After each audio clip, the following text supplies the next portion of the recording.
Well, we've got to activate and energize our supporters throughout the country. The fact is we have courts about possibly to redefine marriage for the whole country.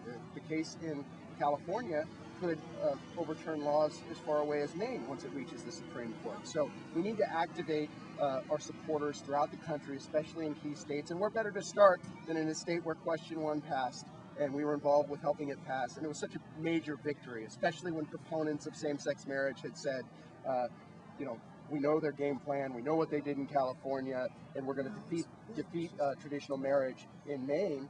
They were wrong. The people of Maine understood that marriage is important, wanted to protect it, and they voted to do that. How did you choose the 19 states? Well, most of the states, you know, there are important marriage battles that are happening in those states, or they're important because they passed marriage amendments by large margins. So it just depended on each state, and obviously we were limited in the amount of time. I would have liked to done the whole country, but I can't be on the road for 3 months. So. Well, there's been a lot of talk revolving around the donor list of names, and obviously it's important.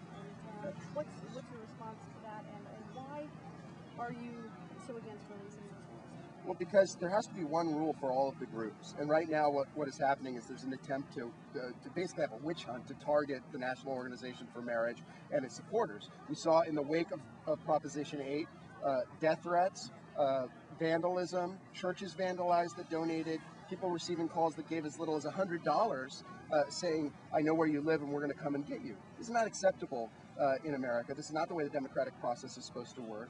We have strong differences. We debate those differences. We don't try and punish and intimidate those that we disagree with.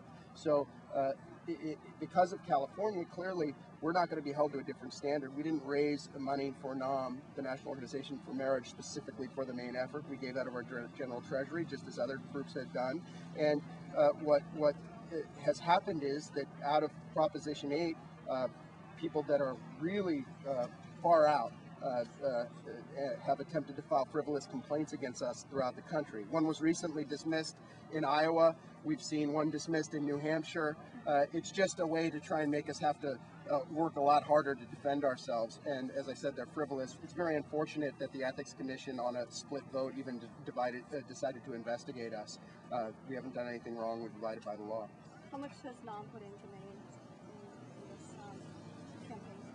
I believe we put roughly 1.4 to 1.8 million. I don't know the exact number as far as the from Question 1 all the way to the present. We saw Maine as very important, and we have supporters, and we work very closely with Bob Emmerich and others, and it was a key state. After California, I don't think anyone on either side disagreed that Maine was the battleground state.